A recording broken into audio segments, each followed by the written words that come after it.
Okay, so as you know, I am a big fan of the first two J.J. Abrams directed Star Trek films. I thought they were great, they were awesome sci-fi movies, and they pretty much breathed life back into an otherwise dead franchise. So now J.J. Abrams has left Star Trek to breathe life back into another dead franchise, so what's to become of Star Trek?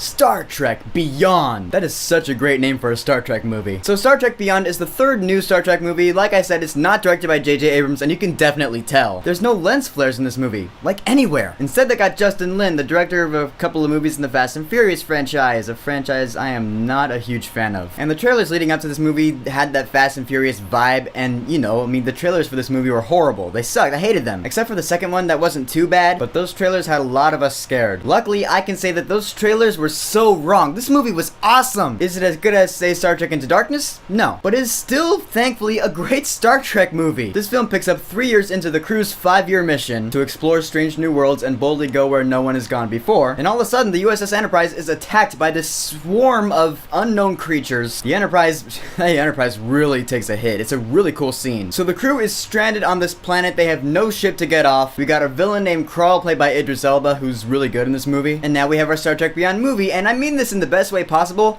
This is an episode of the original series. I mean, think about it. They're on their 5-year mission. The 5-year mission is what the original series was. We're in deep space. Earth is nowhere in this movie. And I love that. It's like, okay, the first two movies, they were the origin. They were to get the ball rolling. They were to set up Kirk and Spock's relationship. So now it's the third movie, and now we are in deep space. We're on the 5-year mission. It's just great. It's great storytelling. And just like those first two J.J. Abrams films, Kirk and Spock had great dialogue in this film, and so did everyone else. Spock is once again my favorite character in the entire franchise. He had some great moments in this film, I'm not gonna lie. A lot of his great scenes were with Bones. There's a segment in this film where it's just them, they're just stranded in the middle of nowhere pretty much, and they have some great dialogue between each other. That's just one of the highlights of the film for me. I swear, I mean, there's a moment where they're just sitting down and they're talking. It's one of my favorite scenes in the movie. And Scotty had a lot of great moments too, and I figured he would because Simon Pegg actually co-wrote this film, so I figured he would give his own character a lot of shine. And he did have a lot of shine. He was the funniest character in this film. One of the standout characters in this film though was Jayla. Jayla, played by Gazelle from Kingsman. She was a badass warrior, but she also provided some comedic moments. She really reminded me of Neytiri from Avatar, more than Uhura speaking Klingon in Star Trek Into Darkness. This character was actually like Neytiri. She had similar behaviors. You know, she gets introduced to the crew of the Enterprise, and she learns about the Federation and Starfleet and the Enterprise crew and all that. Makes for some really funny moments, especially with Scotty. The villain Krall was cool. I mean, Idris Elba, of course, he's gonna be a badass villain. He's gonna be a badass no matter what movie he's in. Is he as good of a villain as Khan was in Star Trek Into Darkness?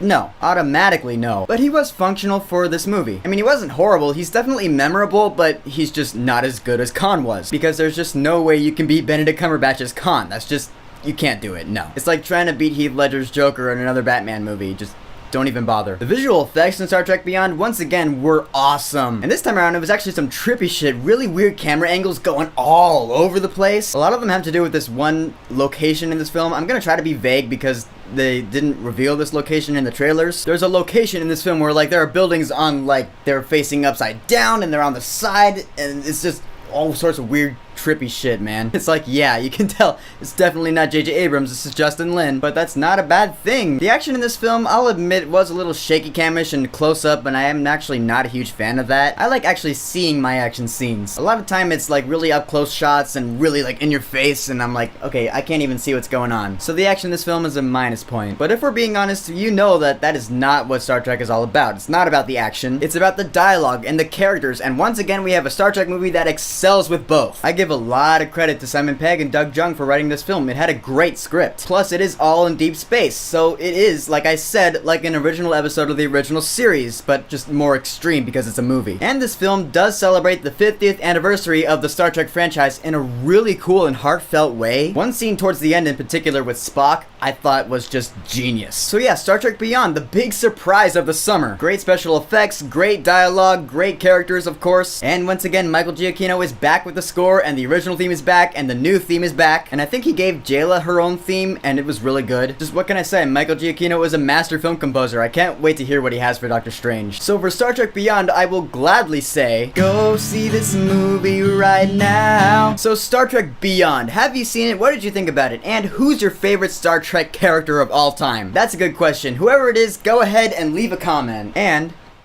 don't forget to subscribe. Live long and prosper.